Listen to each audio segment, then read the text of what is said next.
Everybody, it's your girl Michelle with Girls Talk Real Talk, because when girls talk, just about anything can happen.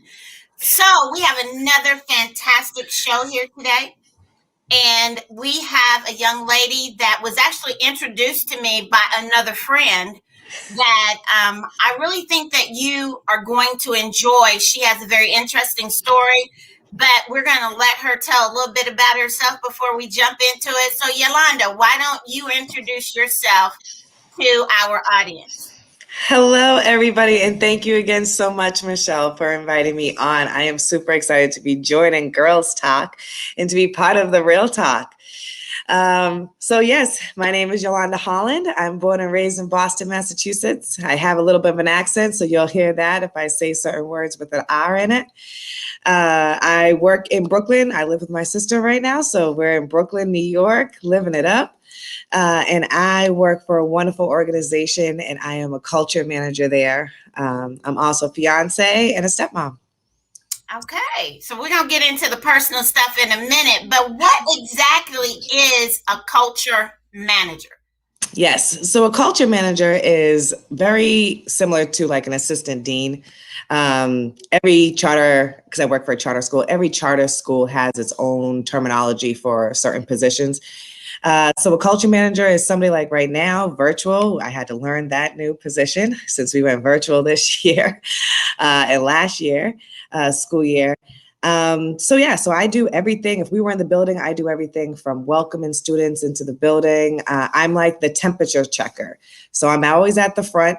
Welcoming students. I am, making a lot of eye contact. I'm checking for particular students to see how their morning is. Make sure, students ate. If they didn't eat and I know that there's students that need to eat, I usher them into the cafeteria to make sure they get a little snack. Some of us need that extra gas in the morning. Some of us don't. I'm not a breakfast person, but I know that my sister, she can wake up and eat. And it actually helps her. So, just like my students, I'm there to provide whatever they need. And that is conversations, that's walks, that's punching bags, that's, everything from learning how to express ourselves to learning about expressing ourselves. My day is very busy, but it's non-instructional position. So I'm not actually facilitating things that they'll get tested on, Okay. So in what it is that you do, I want to jump right over into the fact that you're also the basketball coach at charter school. Lady Eagles, woo! So one of the reasons why I thought that this was perfect during the month of self-love to have you come on the show is because as we were talking before we came on, what is one of the biggest lessons that you teach your girls when you are conditioning, when you're talking with them, when you're practicing, when you're helping them through situations? What is one of the key components that you make sure is present in the way that you interact with them? So besides letting them know what my role is as a coach and what, that whole relationship between coach and player is. And that's one thing that becoming a coach for the first time, I really didn't understand. And so it was really important for me to make sure that I did express that with my players. And so the first thing is that we kind of talked about what that relationship looked like. And I pretty much, how I wanted it to be was like, I was the big sister, mom at times, and also like team player. I also, one of the big things about joining a team that every player should know is that there is no I in team. Even if the best player there is, the star, not just about that particular player. It's about everybody on the team. And so from the best player to the player that needs the most work, I treated them very similar. They got the same little privileges and snacks in the hallways when I would see them. We had hand signals. So it was really important for everybody to understand what being on a team was really about, to make sure that they understood the commitment that I had as an expectation as a coach, not only just on the court, but off the court, and what that was going to look like. And we decided it together because, like I said, I was part of the team. I'm not I may be the head as the coach, but I let them decide their who was going to be, in charge of the team, who was going to be captains, who was going to be our manager, what that looked like, what they wanted to see as those types of roles. And so I was I allowed my players for it to be very student focused, so that they would share with me, but I would also be teaching them about, what it was to be part of a team.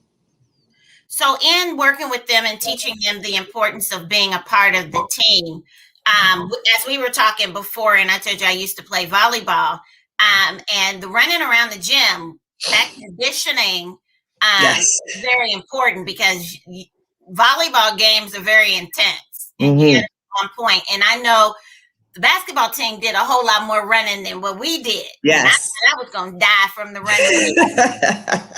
But in that level of commitment that you have to use and that you have to impart into those young ladies' lives. Why don't you talk about what that looks like when, especially dealing with middle school kids? Now, that in and of itself is that's a whole show in itself. Yes, it is. So it's probably one of the things of course I enjoy winning games and all of that, but I really enjoyed the building of the team, and that's when the conditioning starts. And so what I tell them is that conditioning is about being prepared. And so if we're prepared and we're strong and we build our strength, not only for ourselves, because we have to do the work and the squats and the wall sits and the running and, the suicides and all of that stuff, but also too, that we're committing to each other. And so time is valuable. And so, and I also used to tell them, like, these same lessons that I'm teaching you on the court are lessons that you're going to learn, that you need to take off of the court, about being on time. And if you're saying you're coming to a practice, that you actually do what you say, and that you text and you communicate if things are going wrong, or you don't hold people up. And also that there's consequences for things, that if things don't go right. And so, my team knew we didn't curse on the court. I didn't care about what anybody else said to them or what happened, that they did not, they remained calm. And that was my expectation. And part of my commitment to them is that I would handle if there was any conflict, let me do it. I expected them not to handle that. And so, we would, conditioning is very tough. That's when you prepare for the sport. And so for basketball, you really want to strengthen your legs. You really want to strengthen your core. And so it really beats you up. And I remember when I played on a team, I remember being like, oh my goodness. And to think that I would not be able to survive a practice. And then at the end of the practice, I'm trying to get the girls out of the gym. They're still running around. They're still, hanging out with each other. And so I'm like, in the beginning, we're doing these 3 minutes of crunches or, wall sits and things like that. I also try to make it really fun. And so I'm playing their music that they like. I may not understand it because I really don't. That's how I knew I was getting older, is I really don't understand what they're saying in their current songs, and couldn't really relate to it. But, it was their court. And so we would blast the music, we would get in the zone, but we valued that time. And so, no phones, They knew what I expected when we came into the gym, that their jewelry was off, that they was ready to go, that they brought water, because I didn't want to take too much time with breaks. And it's because preparing them for the game. The game is 40 minutes. It's a long time of running up and down a court. We have a few timeouts, but I would give them those timeout the same amount of time. So you got a 30-second, you have a minute, you got to run to the bathroom, you have to go to the bathroom, you have to come back and court in a minute, and to figure out how to do that. And as women too, there also becomes things of like having to learn how to do it with your, with your menstruation, and what that feels like. And so it was I used to tell them all the time, like, yes, you got to go to work. Just because this happens doesn't mean we get to just shut down. Unfortunately, we do not get that privilege. And so, are we still going to run? Yes, we are. Are we still? And I would tell them too, like, oh man, I feel you. I don't feel good today too. But guess what? I'm going to do the laps with you guys. Is that, I understand we're all kind of down. So let me get my shorts on and my sneakers and let me get in there with you. So I definitely, I didn't mind it. It gave me a little free workout as well, to work out with the girls. But it was a great time with them. I'm still in contact with I've graduated 3 years. So 3 of my 8th grade girls have graduated already. And I'm still in contact with them all the time. We chat, we check up on each other. I love they just check up on me. It's super cool. And it's what you establish in the beginning about your team that you can see, years after years, where your players are coming back to still see how you're doing, or still coming to a game, or, excited about their shirt. They rock their shirt or post a picture of it or something like that. So that's really cool to see. So understanding that environment in which we live in, the social, the political environment in which we live in, how are the things that you're teaching them, the life skills that you're teaching them on the court and in your conversations with them, how are they helping them navigate this, all that this is, that our world has become since the end of 2019, really? Yeah. So, it was very difficult on all of us. But one thing I did establish with my players is that I want them to know that I'm here for them.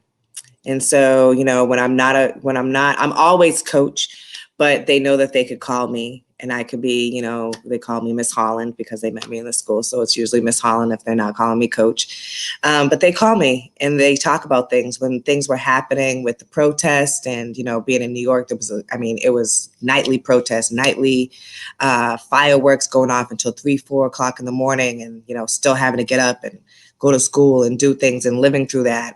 Some of them being scared because they're immigrants and their families may not have papers and things like that. So there was a lot of things. I talked to a lot of them about different individual things, being a resource, for them. So if they needed research, trying to show them a direction that if there was something they needed to go, providing them a direction where they could go. But also like just kind of keeping it real. When there was certain things that I wished that I knew before I knew that I needed to know that.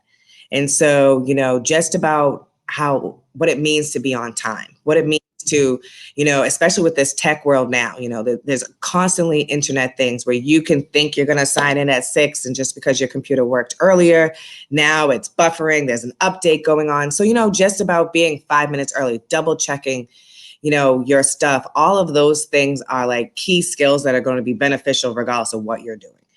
Whether you're going to a friend's birthday party or whether you're going to an interview or doing something like we're doing right now, being punctual, being a woman of your word, being that, and that doesn't mean that you don't get to change how you feel. It's just that you get to also learn how to communicate a little bit better so that people know that maybe I said I was going left, but now I'm going right, so that people aren't confused about what's happening if you have to, share where you're going. And then a lot of them, sometimes it was conversations about being a big sister or being a sister, in general, mom and me issues, being 13 and 14 years old. And what's that, what is that like?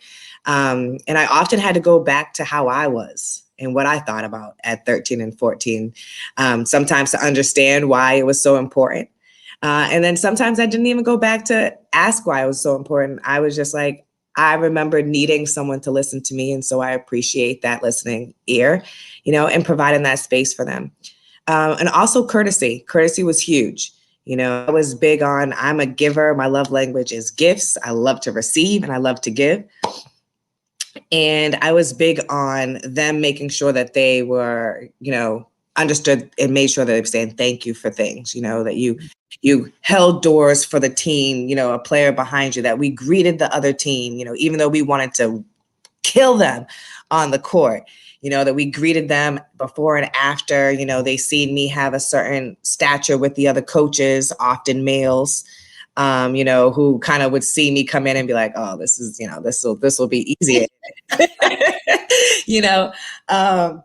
And I always would love when we did beat them. And often we did. We actually were a really good team. And I say was just because it's been on hold due to everything that's been happening with COVID, with not being able to play because, having to pass. The schools have not granted what the NBA is doing. We're not all in a bubble, Well, yeah, that it makes a difference. So I want to go back to something that you said, because I think it's very, very important, because one of the challenges that I see women, Black women specifically, are dealing with is being able to navigate the world that we live in today. And for a lot of us, we don't know who we are and we don't know where we fit in. Well, with the pandemic, a lot of us are losing our jobs because they don't see them as essential positions, and they want you to choose between being at home taking care of your children or coming into this job and doing this work that I'm paying you to do. Right. So in what it is that you deal with, even in your generation and dealing with the young people that you deal with, what is the biggest struggle that you've noticed that is happening because of the world in which we live in, from the riots, from the injustices, from the pandemic, from just trying to figure out who you are in the midst of all that's going on? So what has been one of, or a few of the biggest issues that you've seen populate? So I've seen motivation go down. Mm-hmm. I haven't, just trying to get things started. People, don't feel as motivated to do as much as before. And, I've lived in New York for 12 years now. And so New York is very like, we're go. So when I noticed the instant slowdown, also too, I noticed a lot of lack of trust. And so just in terms of everything that was happening political, where it's like, you have no idea who you can believe, what you can believe. You turn on one news station and saying one thing, you turn on the next news station and saying something else. You go on social media, it's everybody else's opinion. And so that's really difficult. And so just trying to figure out like, who can you trust? Also, can you trust that people are, living their lives safe if they come around you? So you have that issue as well. And then I think in terms of the kids, what we've really noticed is almost like it has to do with motivation, but like a lack of self-awareness almost, where they're not, like you said, not really sure. And because they don't have these social components where you have these recess, people don't understand how important like recess and lunchroom and things like that are, and how that also helps mold children. And if you're good in your culture, in your eye, you can catch things, you can watch things, you can see how something can start to bubble. We call it smelling out the smoke before the fire hits. But also being able to like restore it as well. Find ways to restore it, find ways to catch things and trick, almost I say like trick kids into believing that they're best friends before, it almost becomes like a competition. And also seeing that competition, like I enjoyed that in school, especially when we have all these really good incentives and things like that we kind of like carrot. dangle in front of the horse, like, do this, do your homework for 10 straight days and you get, whatever. And then you would see like these kids like, I want those Beyblades, and so you would see that like almost that competition as well. That isn't as strong. They can see their peers, on the screen and things like that, but they're not really interacting with them. And so that's going to be extremely interesting when we go back into the building and we have to start interacting with each other again, and how that feels, what it looks like, all the traumas that we'll have to deal with. And that's from young all the way up. Some people are ready to go back into the workforce and they're like, I'm just ready to go. I don't care. I'm sick of wearing sweatpants. I want to get my life back going. And some people are like, I'm not sure that's where, I kind of enjoyed this. So it's going to be really interesting to see like how we move forward. And that's where I think, I'm glad that my school really does a lot of work on social emotional development, but I think a lot of organizations need to do that, and really help people learn how to express themselves, how to accept other people's expressions and opinions, and then also how to debrief those. Because it's going to be very, very, very interesting. This is the biggest situation I've seen, since I've been alive, that kind of shook us up. And so I'm very interested to see, and also looking for ways to kind of prepare for what will happen so that I can help my students. So I did a show last week. I think it was last week. Where the title was Lord, I'm Struggling, Help. In your interactions within your community, as well as the young people that you deal with, and overall, what has been the biggest struggle besides what we've talked about, the motivation, the lack of trust, and the self-awareness? Because as you know, even in being in educational setting, you have to be able to identify the underlying reasons why this is what's showing up, why it's presenting itself. So what do you think on a woman's level, on a young person's level, what is the struggle? Where is it that we're struggling, that these things are starting to present themselves that you have seen? Yeah, so I think that we really struggle with the storytelling, right? I talked about how I didn't know certain things, and then it slapped me in the face, right? We just did a play the other day, and we talked about how, Harriet Tubman used to tell stories to the slaves and things like that, and they would pass it on, and how that was beneficial. Telling stories help people grow. They help people understand where they came from. I don't really see that. A lot of parents who, they work 2 jobs, they do all this, they'll come into the meeting with me and they'll say, I'm just tired and my kid doesn't understand. And I'll say, well, have you talked to them? I understand that they're in 3rd grade, but if they can read this level book, you don't have to let them know about adult problems. But did you tell them mommy's tired? Did you tell them mommy feels overworked and mommy needs an hour before we do the play? Also, I think that this pandemic has kind of opened up anything that was underneath the rug. And so families that we may have thought were financially okay, or, doing all right, they weren't on our radar for certain things, became on our radar. And because everybody was home. And so where parents probably, had the pressure of being able to feed their kids 1 time, they went to 3 times and additional snacks. And so if your kid came to our school, they got breakfast, they got snack, they had a lunch snack, and then breakfast, snack, lunch, and then snack again. So our kids went home virtually, and all we were getting from parents is like, I can't feed these kids. They keep going back to the fridge. What are y'all doing? They keep saying, Ma, this is snack time. They're hungry. They're expecting, something, and some of these parents have 5 or 6 children, so they don't have enough. You buy one of those little snack things that has like Rice Krispie treats in it. It's usually like 12 in the pack. That means everybody gets 2 and then that's it. And that could be $5, $6, so that's very expensive. And so for us, there's so much learning that we can do from each other from these types of conversations, from just having conversations, asking questions, and someone being willing to share their story, share their experience. And I'm always trying to get people to share, even with kids, share that struggle of reading that book. What was it? It may help us not select that book again. When your opinion, we may be like, you know what? Even though this book it fits all the criteria, it's not really benefiting our kids. They're not getting it. And for whatever reason, for us to change it. And so like trying to get them to build that strong voice within themselves.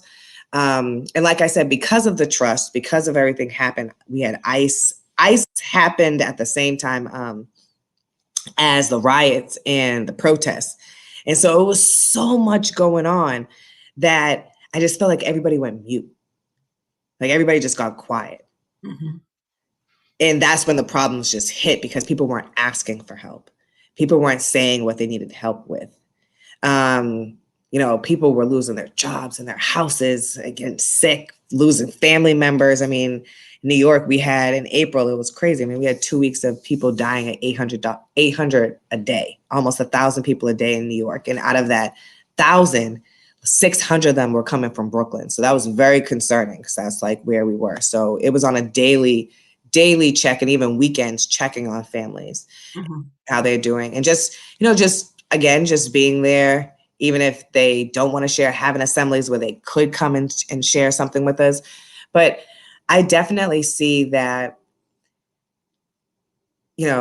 continuing the self-care. Self-care was big before everybody was, I'm taking a self-care trip. I'm doing this, nails, I got my bubble bath. And then I just noticed self-care just seemed like because you were home, as if you still couldn't provide yourself with self-care and a little bit of self-love and a chance to just say, it's okay. Today may not have been a good day. I'm very big on treating myself. That's the only way I got through my master's, actually. I was you can have ice cream once you finish this paper. You can have a slice of cake from that bakery, and then you have to walk up and down the stairs 5 times. But I did treat myself with a lot of food.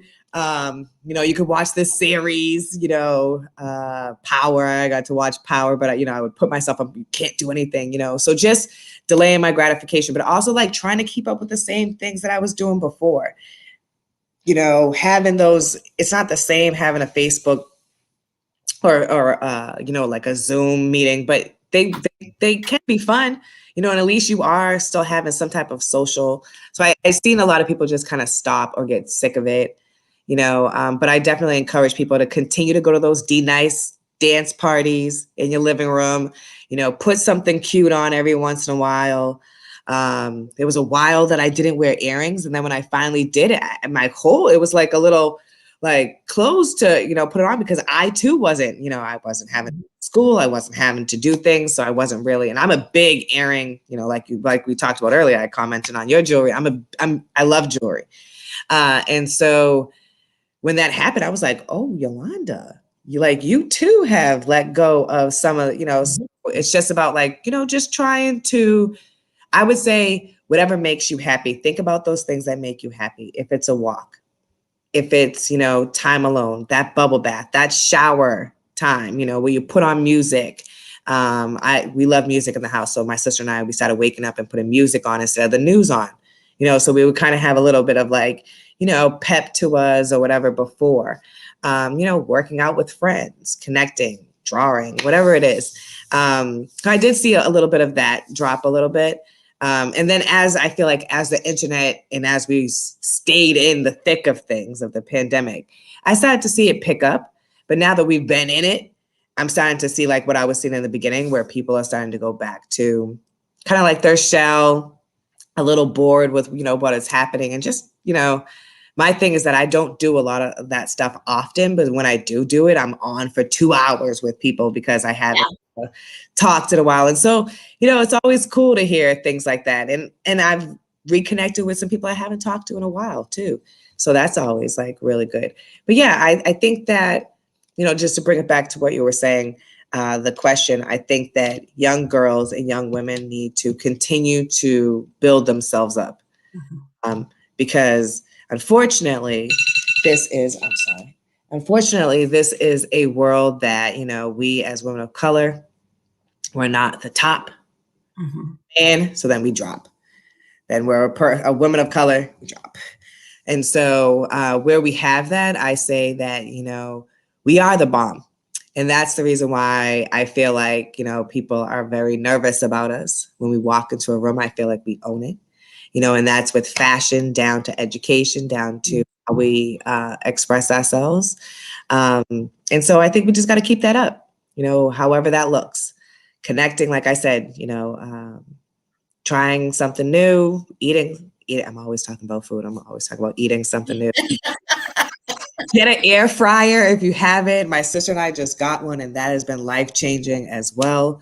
And we just enjoyed like making new things, oh, let's air fry French fries, and just, we kind of make a big deal about things that it's not a big deal, woo, dinner, you get excited about that, maybe have a little champagne or sparkling cider, whatever your fancy, to kind of spice it up a little bit.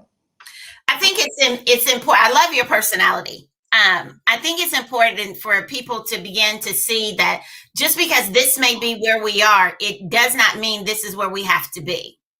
And so it gives people permission to step into another realm of being. One of the things that I have noticed this past summer, with all of the riots and all of the different protests that were going on and whatnot, one of the main areas that everybody was looking to was New York. Mm-hmm. They were looking at New York more than they were looking at where the stuff actually was happening at, because it was almost like they were setting the temperature. They were taking the temperature and they would set the tone for what everybody else did. And, you don't think about how that is impacting the citizens that are living that. We're looking from the outside in. We don't have an inside view or experiencing that in real time like you guys were. Right. And so when you sit back and you think about that, I know even for my grandkids, that whole thing created another opportunity for us to talk. Mm-hmm. For them to be able to express how they were feeling and to take advantage of opportunities to look at things from a different perspective, because this is something that they've never seen before. Right. This is all new to them. And so, whereas I grew up at the very end, I was born into the very end of the civil rights era. So by the time I'm of age to know what's going on, there's the middle class African American family, and you've got your neighborhood stores and your neighborhoods, and everybody in the neighborhood pretty much looked like you. You have little spots here and there that didn't, but for the most part, it was community. Whereas my grandkids have never seen that. They've always seen the opportunity. They haven't had necessarily to deal with the struggle. But I've noticed that even in our young people, that it has unnerved them. It's almost like stripped that sense of security and safety that they are used to having, where they know that this is going to happen this day and this is going to happen that day. So you had the riots and all of that was going on, and the protests, no matter how peaceful they was, you still had those ones that were the agitators that were coming in to create problems. Yes. And then you walk right out of that into a pandemic to where you're stuck at home, where you're used to being away from your mom and dad for 6 to 8 hours a day. Now everybody's in the house and nobody can leave. Right. And so I don't think that we've really given people the opportunity to recognize the trauma that could possibly bring into an individual's life. Oh, yeah. And what it is, and I'm really grateful, because I know a lot of school systems are not set up to do that daily check-in or that weekly check-in with their students to make sure that they have the resources that they need and all of that, because they weren't prepared. Right. And so in looking at that and looking at the relationship that you have with specifically the girls that are on the basketball team that you work with, how has that helped you? How has that interaction with them helped you maintain your sense of self, to maintain and to continue to be motivated to do the things that you do? How has that helped you? Yeah, so I mean, I'm very grateful for the time that we had that I actually took a lot of pictures, a lot of videos, because we send that back and forth to each other. We do check-ins. We did a Lady Eagles. They met me for a protest. Mhm. I had them on my signs when I went without them, and I would always take footage to let them know, like, I'm not just marching for you. I'm marching for all the students that explore charter school, across our school and across the network, and for it's not just my students, any students I'll ever work with, any students I ever did work with. Um, but yeah, it definitely did open the eyes. In some of our immigrant kids, it was shocking to them because, when they came to America, it was like America is the answer. It's the end all be all. And it is that is it. America is it. And so when they came and they would see all this and see what was happening. We opened up Zoom rooms. Mhm. I did it with all third grade, fourth grade, and fifth grade. Well, we had conversations, different virtual protests where they got to make signs. Some people presented them. I would show video footage of myself um, uh, at protests with my signs, show them other signs of like other teachers and other schools. There was a lot of teacher walks and things like that too. So I attended those. We had tons of conversations where some kids were like, and really just allowed them to express themselves. Mhm. When it came to my girls, um, we did a basketball camp. So there was a virtual um, conditioning. The school actually, there was a pilot program that happened, and both myself and Mr. James, who's the coach for the boys team, logged into it to see like what was going on. And we were like, wow, he's really doing like basketball drills. This is great. And so we loved it and was like, oh, this, he can do this on their break time. So they got to do that. And even in that, I utilized that to get some new girls to get excited about basketball and was like, you can try and practice. And, because I wasn't sure how this year was going to happen. So I was like, I lost all of my practice since March all the way. We would have went into, because even after it's over, I still would have practice on like Saturdays so the girls can hang out and, so we can kind of keep up our conditioning and still know how to shoot a basketball.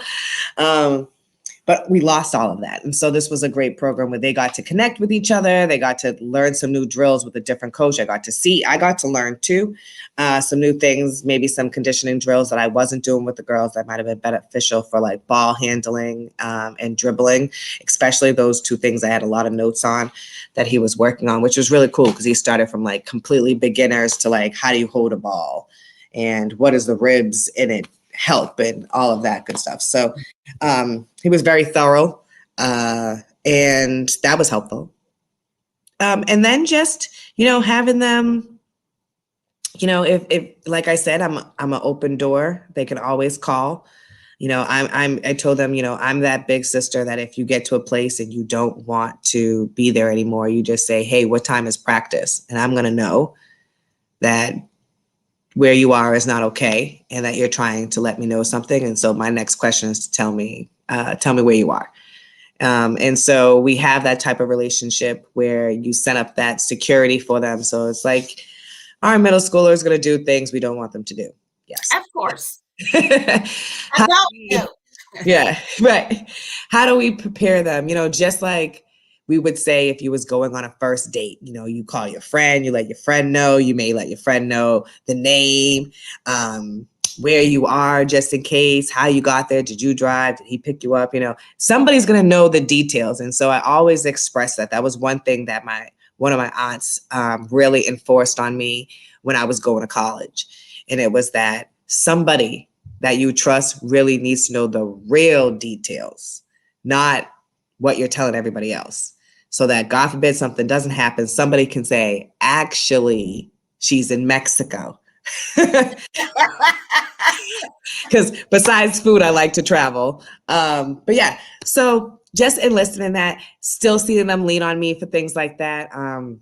It's definitely been, a lot of like how to deal. A lot of them, New York isn't like you live in big houses. Oh, because y'all's on top of each other.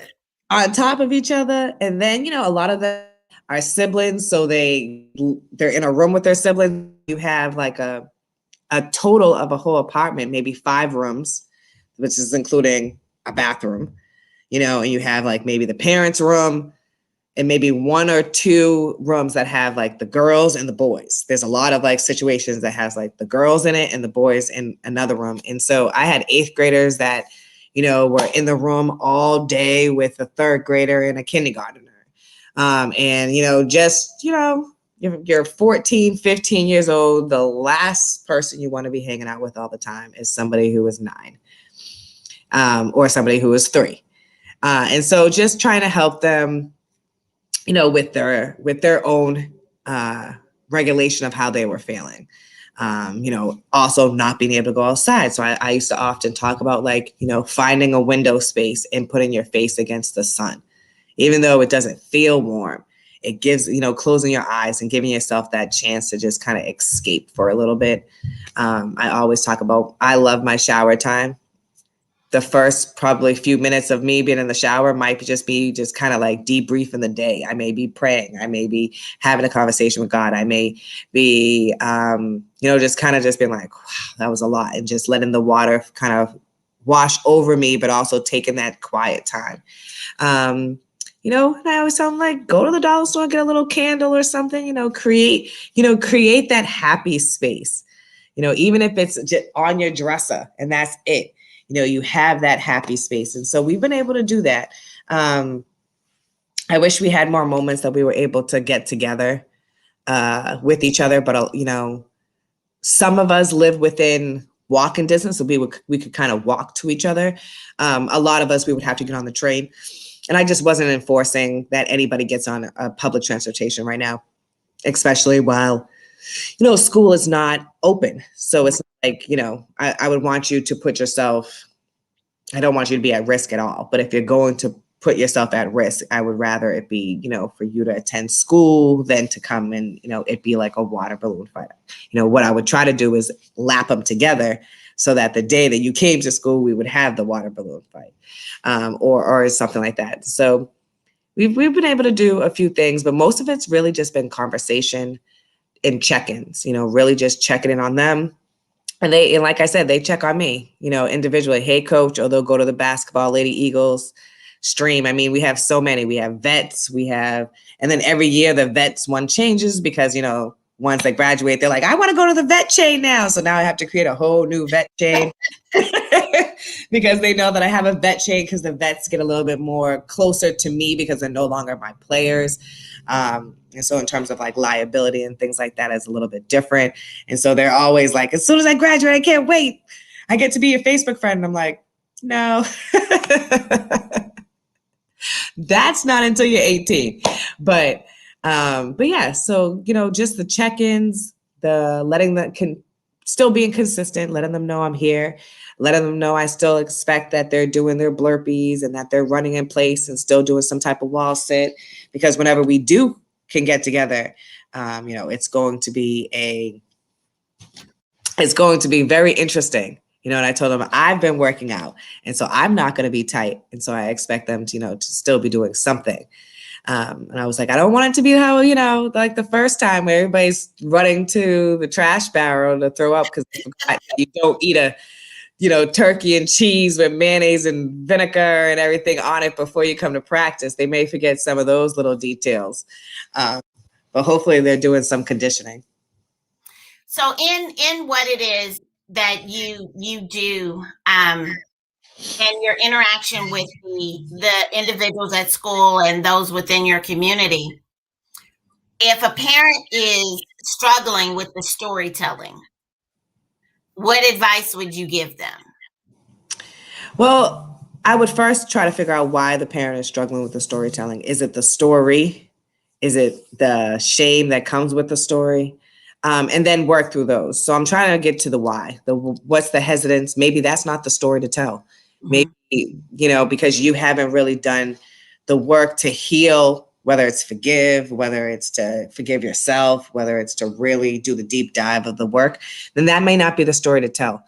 I feel like sometimes we think that there's only one, but it could be a very small story. It could be about how to tie your shoes. It could be about the importance of taking your shoes off because that keeps the floors cleaner in the house than bringing dirt inside of your house, that. So what I would try to do if the parent said, I'm really trying to help my daughter understand the importance of telling me the truth.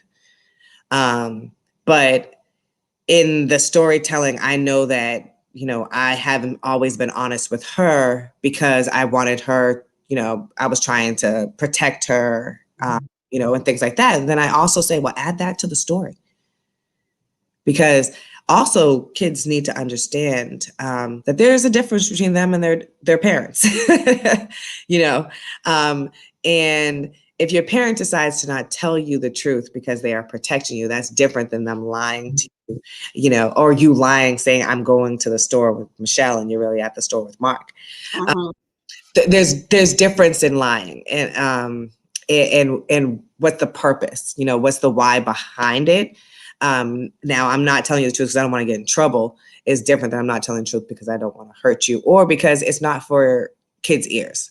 And that could be enough. And so I definitely reassure parents that that's okay with saying that I didn't tell you X, Y, and Z then because you wasn't old enough to understand. Or I didn't think, and maybe I was wrong. And it's okay to say, you know what, I was sorry.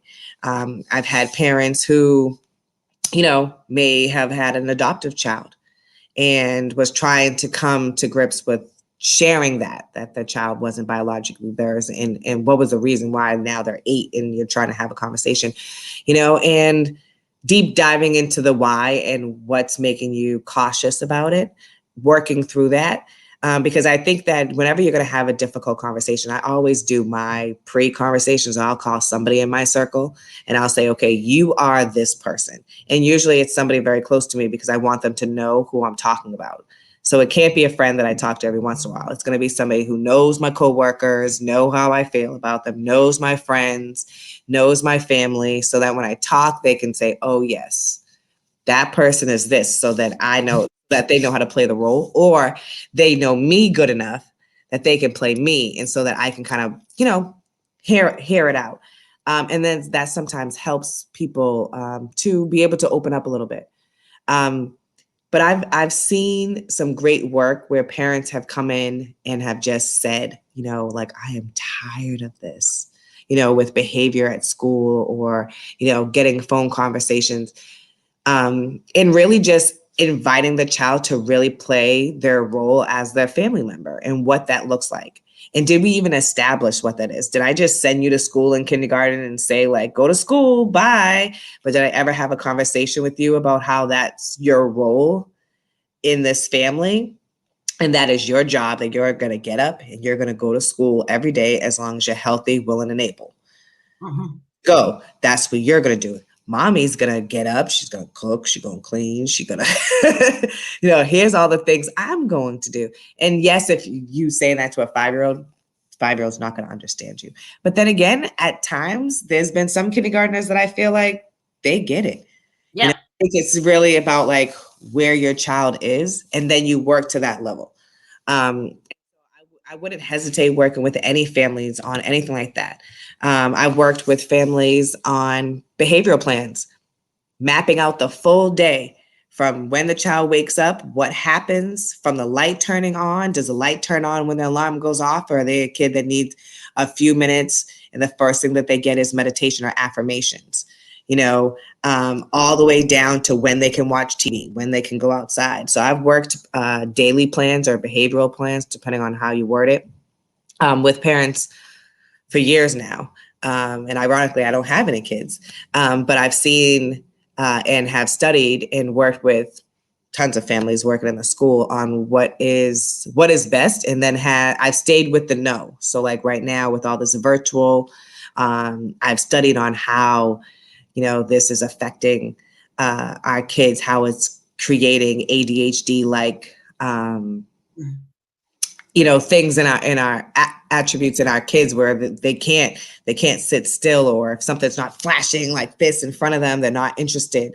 How to still keep kids interested in things that are slower and a little bit more calmer during that time. How much is good time, enough time in front of a computer, and what isn't a good amount of time, and to fill it with other things, like coloring, sitting. You don't always have to have, like, I don't remember when I was a kid that I had an activity all day, every day. My mother she didn't plan my full day. I had some things to do. I'm thinking, my mother, you better not tell my mother you were bored. Oh, no. Oh, no. You better not even be bored. You better not. Wash, some woodwork that needed to be taken care of. There was a room that needed to be cleaned. There was always something that she could find. My mom used to always say, isn't this sock bag need to be organized? Oh, I used to hate the sock bag. I don't know why when you wash the socks back in the day, they all used to only come back with, if you wash 3 pairs of socks, you got 5. Where did that other pair go? So that that random sock goes into the sock. We used to have the sock bag. And I swear I swear she used to just do it to keep my sister and I busy. She had the white sock bag and the colored sock bag. And every once in a while, we would come downstairs and it would just be poured out. And she'd be like, fix it. Like, get your socks. And we would, match up the socks that we could find. And then the rest we would toss because they just wasn't any matches, or we would use them as rags. We had dogs and things like that, to like clean up things or whatever. But yeah, bored with all. Didn't I just buy you that game or something? Like, I don't care how many times. It wasn't even about that. It wasn't even about that. My mother she would be, what did you just say? Did you say you were bored? Wait right there. And she would get pale, clean eyes. I know one time I said it and I ended up using a scrub brush to clean the tile floor in the bathroom. Oh, man. You learn pretty early what not to say. What not to say. Yeah. No. So my daughter, I only have the one, thank God. Lord only blessed me with one. But she's got 4 kids now. And so she's got a 16-year-old, she's got a 15-year-old, she's got an 8-year-old, and she's got a newborn. Oh, wow. Nice. She was like, what am I doing with a newborn? I said, well, if you hadn't been doing what you were doing, you would have never showed up. But I said, the good thing about it is you're married, so we got to worry about it. But I noticed that with the addition of August into the family unit, because the 15-year-old is the only girl, the other 3 are boys. Wow. And so with his addition into the family, I've noticed how my granddaughter, even though she was already mature, she's even stepped up a level because she helps out with the baby a lot. But I've noticed that my son-in-law and my grandsons, the 8, the 16, and then my son-in-law, if my daughter leaves and the baby is there, they expect my granddaughter to take care of the baby. Mm. So when my daughter leaves, then if my granddaughter wants peace, she has to leave. So all the women need to leave in order to get a break. And so, but I have noticed that my mom lives in Illinois and she had come to visit. And so we had all gone out to get something to eat and we had August with us. Mm-hmm. And so all 3 of the grandkids that were left in the house, aren't you going to call? Aren't you going to see what he's doing? Aren't you going to check up on him? You don't know what could be going on with him. And she's like, no. And they're like, you're such a bad mother. You're supposed to check on your kids. You're such a bad mother. And she was like, he's with mama. He's with T. He's with Grand. He's fine. He's fine. Right. And when he came home, they were all over him. And I noticed, and I wouldn't have never thought this, especially from the 8-year-old, how they all have really rallied around him. They're always in his face, number one, Mm, but how they've mhm. rallied around him and how their interaction with him speaks to their own personality. Because Mhm. he doesn't act the same with each one of the kids, so it's just that interaction.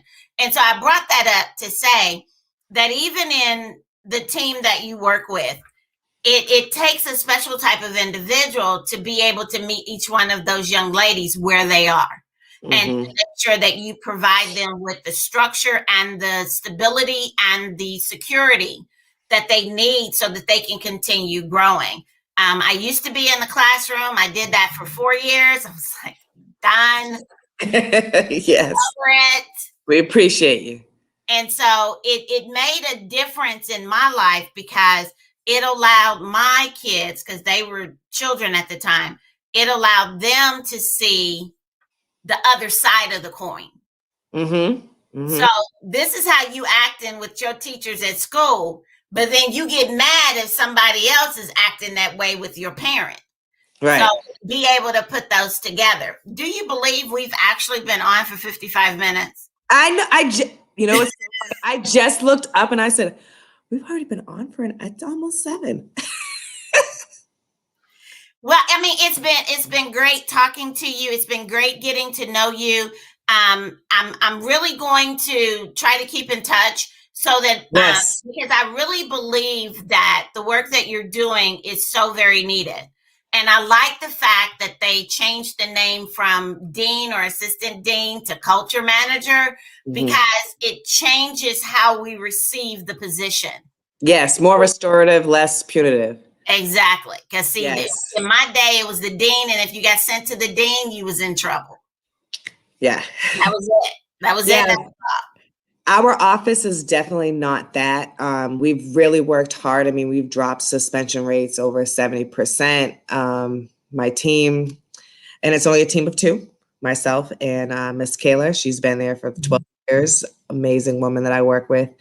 Um, and our room, it's not just for that. We call our room if you need a break. You're not coming here to get in trouble. You're coming here because you may need a break. You may need to have a conversation. So we state what it is. The punishment doesn't happen at our school. The punishment usually happens when you go home, right? It may be the conversation. And so we're very strategic on how we have those conversations. Obviously, we do have to have some of those conversations, but for the most part, I'm somebody who if your kid's amazing, did something amazing in school, virtual or not, I'm the person that's walking around texting, oh my goodness, I'll send you a picture. I just walked in and your kid was sitting there and just so attentive to the teacher, just wanted to let you know that. Hope you're having a great day and keep it moving. Because you know what? Sometimes it's those little things as a parent. Miss Holland, that just made my day. Thank you so much. Give them a hug and a kiss for me. Let them know. Well, this is before, COVID, but, just let them know, and I would go past the kid and show, look what mommy said. Oh, you didn't even know I sent mommy that picture of you doing great on your test. And, so we're definitely about restorative, trying to help, whether that's with friends, that's with teachers too. If students can come and say, I need to talk, me and my teacher need to talk so we can figure out this situation. Yes, let's communicate. Let's learn how to figure out that we don't have to be best friends, but we can learn to be very cordial with each other and we can be respectful. And what does that look like? And so that's what really our office is about. It's about really instilling those qualities into the students and then hoping and really pushing and encouraging them to bring that into the classroom when they leave our office. Thank you so much for coming on the show and for sharing your life with our audience and for allowing us to get to know more of the work that you're doing. And what I am going to do is there were different parts of this that I'm going to clip out of the video, and Okay. I'll give it to you as well. But I think that it's important to put them out there for parents so that, because sometimes they're struggling on what to do, how to do it, what's the best way to handle this situation or that situation. Yes. And it would be great for them to hear it from an educator to know, okay, this is what she's doing. She interacts with kids on a regular, and this is what she's saying. So thank you so much for being on the Yes, show. It has been a pleasure. And I hope that you've enjoyed yourself as well. I have. This has been such an easy, I loved it. This is such a, we could talk, we could talk for 2 hours. Clearly, we talked with Clearly. Without problem. for an hour. And if you do feel as if, if you feel like any audience members or anything like that do have a particular topic that they're interested in terms of their kids, like something that they're saying, like, how do I deal with this video games, or how do I deal with the moodiness that I'm noticing, or, weight gain in children is something that I was having a lot of parents were concerned about, or socialization. How do I still continue socialization for my child? I can definitely put something together for you where we talk strictly about that, where I can share some things to do, some things to try, and then have some evidence to back it up. Okay. Well, thank you everyone for tuning in to another episode of Girls Talk Real Talk, because when girls talk, just about anything can happen. Thank you, Yolanda, for sharing this time with us. And we will definitely have you back on the show again. So we are signing off here, and we're praying that everyone has an awesome rest of their evening, and that you get out and take a walk around the block, breathe in some fresh air, open up them lungs a little bit, show yourself a little bit of grace, show yourself a little bit of self-love, and then enjoy the rest of your evening. Signing off. We'll talk to you later. Bye-bye. Bye-bye.